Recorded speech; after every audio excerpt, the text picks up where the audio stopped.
And now, please welcome Dr. Donavan L. Ramon, Assistant Professor of Liberal Studies at Kentucky State University. He specializes in African American literature and is the author of the forthcoming book, Betraying Their Colored Descent, Racial Passing in American Literature, which centers on the psychoanalytic elements of racial passing.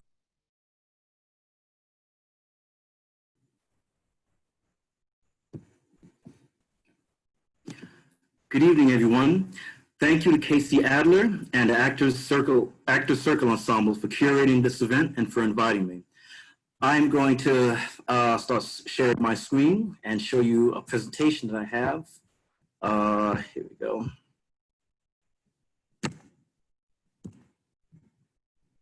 My name is Dr. Donavan Ramon. I'm an Assistant Professor of Liberal Studies at Kentucky State University. And the title of my talk actually comes from my book, Betraying Their Colored Descent, Racial Passing in American Literature, which will be published by the University of Missouri Press in 2021. In that book, I use psychoanalysis to understand racial passing narratives. Tonight, we saw the theme of discrimination. Embedded in that theme are a lot of notes that I took, a lot of themes that came out of the plays from tonight. Distancing, privilege, mistreatment, dismissive of African Americans, death, a critique of whiteness, laws, policing, Black Lives Matter, and certainly identity politics. In fact, it is because of this theme of discrimination that the idea of racial passing, my research interest, came about. According to Professor Werner Sollers, the term passing began as distinctly an American phenomenon, which first appeared in slave ads in the 1830s. Slave owners were anxious that their runaway slaves might try to pass as white to aid their escape. Judah Bennett also notes the distinct American history of the term passing, but locates it in another form of paperwork, the pass given to slaves so that they might travel without being mistaken as runaways. The pass was a slip of paper which allowed for free movement. But light-skinned self or lighter-skinned complexion provided another type of pass in the late 19th century and the first half of the 20th century. This concept remained long after slavery, in that African Americans with light skin were able to jump the color line to circumvent Jim Crow, and the implicit and explicit discrimination that it enforced. What you see in this slide are pictures of African Americans who have been accused of passing. The first one is from Ebony Magazine, is an Ebony Magazine quiz from 1952, which asks, which is Negro, which is white. The opposite side is Jet Magazine. Though these leading Black magazines highlighted passing at the mid-century point, passing still persists in various forms, as does America's perpetual interest in race-based classification. Social mobility has been made easier with light skin. There have been a lot of recent works on passing over the past couple years. When most people hear the term passing, it conjures up images of a bygone era. It refers to light-skinned African Americans who use their complexion to create a white identity for themselves. Today, the current political and social climate reinvigorated discussions about all manner of racial identity. Against this backdrop, two nonfiction works about racial passes were published within 1 week of each other in October 2017. Brando Skyhorse and Lisa Page's edited collection, We Wear the Mask, 15 True Stories of Passing in America, and Gail Lukasik's White Like Her, My Family's True Story of Race and Racial Passing. Hollywood, too, would like to cash in on the sustained interest in complicating racial identities. Nella Larson's popular novella, Passing, is now being made into a movie directed by Rebecca Hall. In my work, I apply psychoanalysis to racial passing narratives. This interest in real and fictional passing has sustained my scholarly interest for several years as I work to understand the motivations and effects of racial passing, as depicted in American literature. I use psychoanalysis primarily because Sigmund Freud, the founder of this field, invoked race in creating it. His use of the term mixed race is a provocative formulation since he was a Jew in the late 19th and early 20th centuries, when a popular assumption at the time was that Jews were of mixed race. According to scholar Daniel Boyarin, Jewishness functioned racially in Astro Germany as Blackness does in the United States, thus explaining why he was famously ambivalent about his origins as an Eastern Jew. As a result of the anti-Semitism he was subjected to, Sigmund Freud opted to pass as an assimilated Jew to prevent further discrimination. Of course, I also use psychoanalysis to understand racial passing because it's a theme that the two have not been tethered to each other as much as it could have been. Psychoanalysis has not been applied to racial passing narratives in great depth, and I wanted to explore its pertinent connections. In short, I apply psychoanalysis to explore the causes and effects of racial passing. What follows is a very brief overview of my chapters and some conclusions that I draw. In chapter 1, I developed the theory of race learning. I define this as Black children learning about Blackness in school, which is a trauma that is the initial motivation to jump the color line. In other words, though the act of passing occurs in adulthood, the seeds are planted during childhood. I make this claim by closely reading and applying psychoanalysis to these 4 texts on the left-hand side. Charles Chestnut's The House Behind the Cedars, James Weldon Johnson's The Autobiography of Next Color Man, Jesse Fawcett's Plumbum, and Danzy Senna's Caucasia. What these protagonists learn in school are the 4 R's: reading, writing, arithmetic, and race. The impetus for passing begins in youth and not in adulthood as previously thought. In chapter 2, I explore passing and the death drive. I apply Freud's notion of the death drive to 3 passing narratives: Alice Dunbar Nelson's short story, The Stones of the Village, Vera Caspery's novel, The White Girl, and Nella Larson's novella, Passing. I conclude that passing is very much related to death and sexuality. As a result of these tethered themes, racial passers hasten their own deaths, being unable to endure the possibility of both their sexuality and their Blackness potentially being revealed. In chapter 3, entitled Racial Passers and Their Own Words, in chapter 3, I study the real-life racial passers. Whereas fictional passers align with Freud's theory of the death drive, real-life racial passers sought relief from it by wanting to live in perpetuity. Anita Reynolds and Anatole Boyard, real-life 20th century passers, wanted to immortalize themselves in their creative writing in accordance with Otto Rank's theory of the trauma of birth. Reynolds and Boyard struggled to write their memoirs but could not, fearing that they might reveal their Blackness in the process through their writing. Though they faced the difficult dilemma of publishing their life stories at the expense of admitting that they were not white after all. Chapter 4 is a case study of The Human Stain, Philip Roth's novel from 2000. His novel is my case study for exploring not only the psychoanalytic aspects of passing narratives, but also it serves as a way to see the theories developed in the previous chapters at work. Indeed, Coleman Silk, the novel's protagonist, has a race learning, accelerates his own death, and seeks the help of Nathan Zuckman to immortalize him through the written word. He fits all 3 paradigms outlined in this book, which shows the ways in which psychoanalysis is deeply embedded within passing narratives by both Black and white authors. Racial passing is a powerful response to discrimination. It allows African Americans to take ownership of their identity and shows that race is illogical since the color line can be crossed. Though the types of passing that occur today differ from historical ones because racism is less explicit and more structural, make no mistake, passing still exists. Today, people can transgress many boundaries, including those of race, class, gender, sexuality, religion, immigration status, and any other subject position.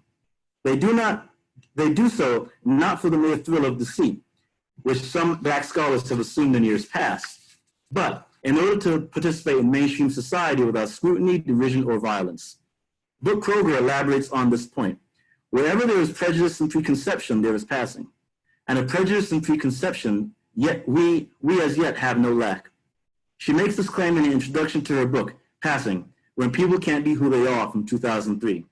In other words, wherever there is discrimination, the perceived boundaries of identity will be crossed. Thank you. Thank you very much, Dr. Ramon. I really appreciate it. And if anyone has a question, please send your question into the Q&A and I can ask Dr. Ramon about African-American literature or anything that has to do with racial passing. I just wanted to start off with what seems like it would be a basic question, but I think it's probably a little bit more complicated. What necessarily defines African American literature? Is there a definition in your opinion, or is there some kind of continuum? I think it's a continuum. I define African American literature as literature written by and about African Americans since the beginnings of Americans being in the United States. So if you look at any good anthology, it will begin with, say, Phyllis Wheatley, and we may not even know, or Phyllis Wheatley, Lucy Terry with Bars Fight. I think that African American literature is an expanding field. It started in because it grew out of course, slavery, and is still developing today. So how I define it is certainly the way in which many scholars define it, literature by and about African Americans, that's still in continuance today.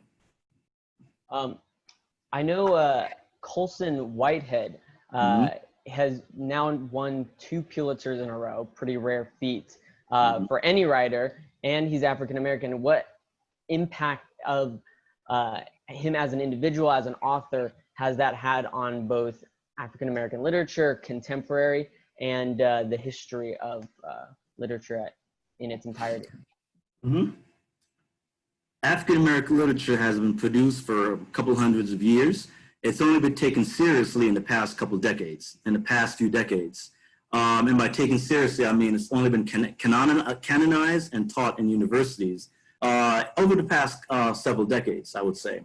Now, African American literature is totally canonized, and you'd be hard pressed to be an English major and not take a class in African American literature, whereas that was not the case maybe 40 or 50 years ago. So I think how I would say it, what I think is with Colson Whitehead winning the Pulitzer Prize, he's continuing to expand African American literature, and it's showing even more the importance of Black literature today.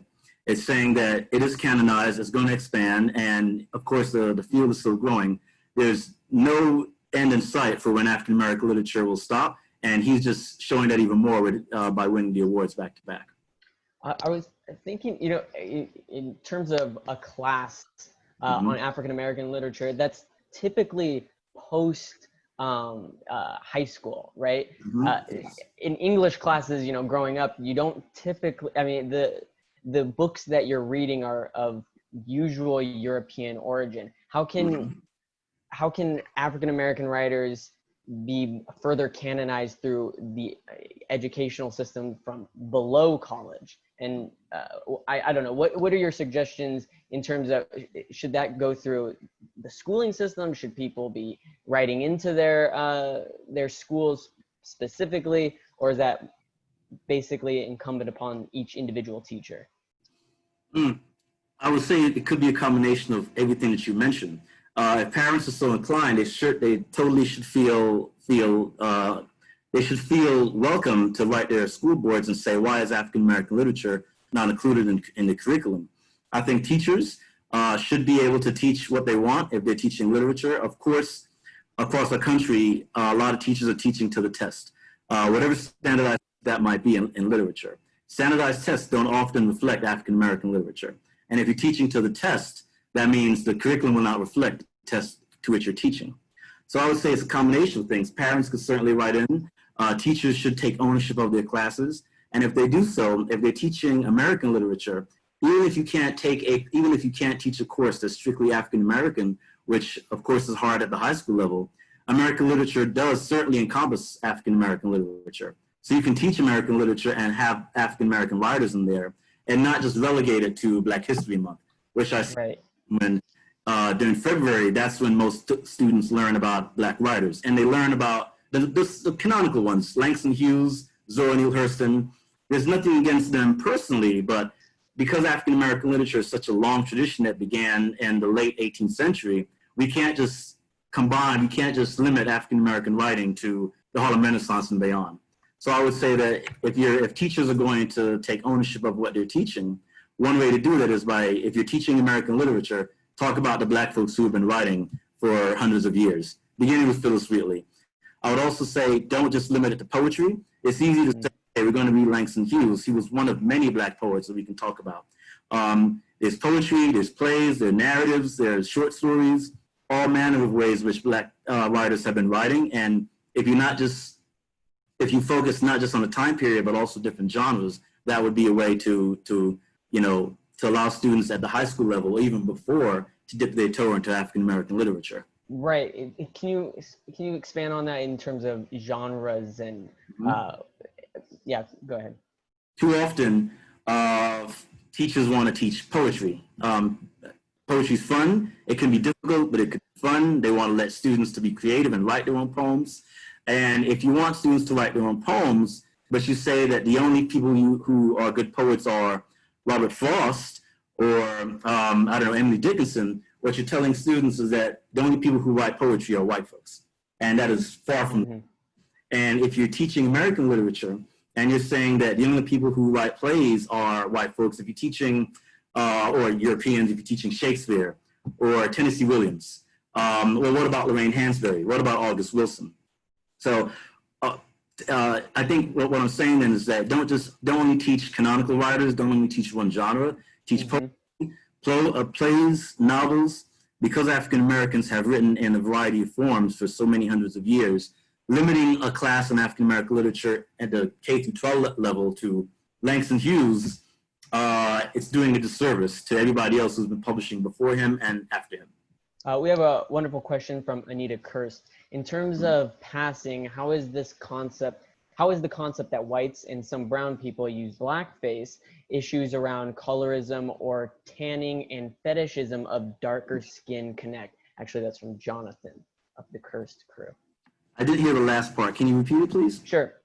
In terms of passing, how is the concept that whites use blackface, issues around colorism or tanning and fetishism of darker skin connect? So how do those a mix of those issues connect to passing? Whites using blackface, I don't see that as passing per se. They've often done it for entertainment or to denigrate African Americans. So how I've seen passing defined, it's usually historically light-skinned African Americans who are pretending to be white for some type of gain, economic gain, social gain, undermining Jim Crow laws. So when I see you mention whites and blackface and fetishism, I don't see that as passing per se. I see that as really, it is fetishism, and it's often entertainment, and I see it as denigrating African Americans. They're trying to be something that they're not, but in a negative way. Whereas Americans who pretend to be white, who pass as white, they're not trying to denigrate whiteness. They're really trying to circumvent a lot of racism, Jim Crow laws, ignorance that some of the plays actually highlighted in the theme of discrimination tonight. We have a question from Bruce Neeson.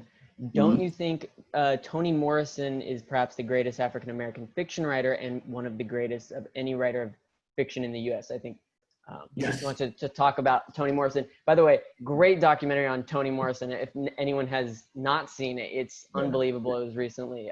Have you seen it, Donovan? Yes, It is great. It's great. Yes. Highly recommend it. Yeah, if you could talk a little bit about Toni Morrison. Toni Morrison. So the short answer to that question is absolutely yes. She, in my opinion, is the best African-American writer that we've had, certainly in my lifetime, and I think many other scholars would agree with me. She, I don't know what to say because she's... Actually, well, maybe I'll jump on this a little bit because I actually recently read The Bluest Eye, and maybe that has some, there's some connectivity to passing in some degree, even though there obviously she's not passing at all, but she wants blue eyes. Yeah. Right, and that desire for blue eyes, to me, speaks to some of the self-hatred that American society tells Black kids that they should have. Whiteness, in the sense of you want to have blue eyes, and to me it's just a way of what she's doing there. What Toni Morrison is doing is turning a mirror on what America does to Black children. Oh, yes. Black, and they're telling us, you don't want to be Black. You want to achieve whiteness vis-a-vis having blue eyes. And or I was gonna say, add to that hair. For instance, Absolutely. New York had to pass a year or 2 years ago an ordinance that Black people couldn't be fired for just having their regular hair. Right. And hair, eye color, those are themes that come up a lot in Toni Morrison's work. Ideas of motherhood, slavery. What I like most about Toni Morrison is that she forces us in the 20th and 21st century to confront history. let's think about history. Let's add African Americans to the historical record. For so long, they've been lost, and her novels have consistently added to that record. I'm thinking Beloved, certainly Sula, A Mercy from about a decade ago. And you know, this relates to my first response, which is about genres. One of the best things about Toni Morrison, in my opinion, is that she could write in different genres. She's a fiction writer, but she also writes literary criticism. And to me, you can't study American literature without also studying Toni Morrison's critique of American literature, more specifically, the critique of Blackness or the lack thereof in American literature. So if you really want to study Toni Morrison, a lot of folks study her novels, which I completely understand. They're excellent. But I would urge folks to read her criticisms of American literature for sure. I have a question from Diane. This is a small digression, but perhaps it has something to do with passing. Any discussion about the white woman trying to pass as Black? I think she's referring to Rachel Dolezal. Yes, yes. I'm not even sure if passing applies in that case. Yeah.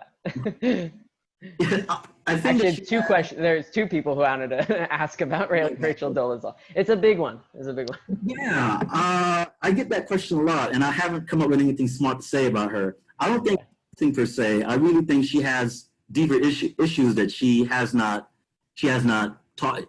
I don't know how to. There are deeper issues that maybe she has not faced herself. I know that there's some term that was created for her, transracial. I think she created a term, or somebody created a term to accommodate her, transracial. I don't quite know what that means. I've only heard that in the context of Rachel Dolezal. Yeah. But I don't think it's appropriate, in my opinion, for her to pretend to be Black. Given the history of passing and why Black folks wanted to be white, I don't understand why she wanted to do it. Right. It's a complete tipping of the head of people are passing so they're not discriminated against. Right. It's not necessarily they believe they're white. I think that is that's a major difference. Right. Yeah. We have a question from Nancy Nanny. When I taught in Asia, my students studied and performed A Raisin in the Sun. What do you think about students of any background performing in African American plays in the U.S. and African Americans can play any roles, Greek, Shakespeare, Miller, contemporary roles, etc.? That's an interesting question. Yeah, I think that African American. I'll answer the second question first. African Americans could portray whatever they want. I know there was a big hoopla a couple years ago about Idris Elba doing James Bond. I don't see the big deal. I don't understand why folks were. I mean, I do understand it, but I personally think that why can't he play? To the first question, why? I mean, I think it's fine. I think I'm all in favor of that. For students of non-African American backgrounds to perform, to learn, to study about African Americans through a play, especially one as dynamic as Enhancements of A Raisin in the Sun, I'm all in favor of that. I think that really builds a lot of cultural competency there. They not only understand race, they understand discrimination, gentrification, movement, education, all the themes that the play talks about, which is the history of African Americans in this country. So I'm all in favor of that. I commend that teacher. From John Sawalski, speaking as a man of Jewish descent, do you see the phenomenon of passing as an opportunity to dismantle walls and build bridges between the Black community and other minority groups who may also have benefited from a perception of whiteness, but have also been guilty of oppressing the Black people? Yes. Yes, it could. Yes. Too often scholars have seen racial passing as they've denigrated it, and they said you're just trying to form another identity that's not your own, and you're turning your back on your race. If it's done, and I don't want to say a right way. There's no right way to pass. There's no one way to pass. But if it's done in a way that, if it's done in a certain way, you can build bridges. You can reach out and have community with other people. It can be done. I don't know how to do it, but I think it can be done. From Jeremy, going forward, what will be more influential in solving racial inequality? Economic education or writing laws? Or writing laws? Or writing laws. So Jeremy's asking, what would be more influential in, I think he's asking economic education, personal economic education, or writing laws to facilitate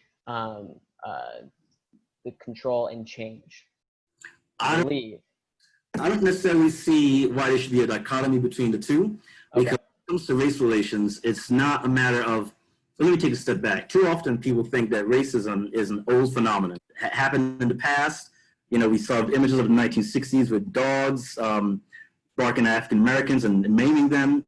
We saw signs that says colored versus white. You know, black folks cannot sit on certain parts of the bus. I will say that racism still continues.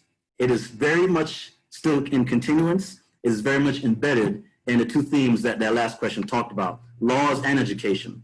Because laws and education are in two ways in which we see a lot of implicit discrimination and racism, we need to work on both of them as a society. And working on both of them, I think it's not the answer, but it's going to gesture towards a better understanding of racism and racial dynamics.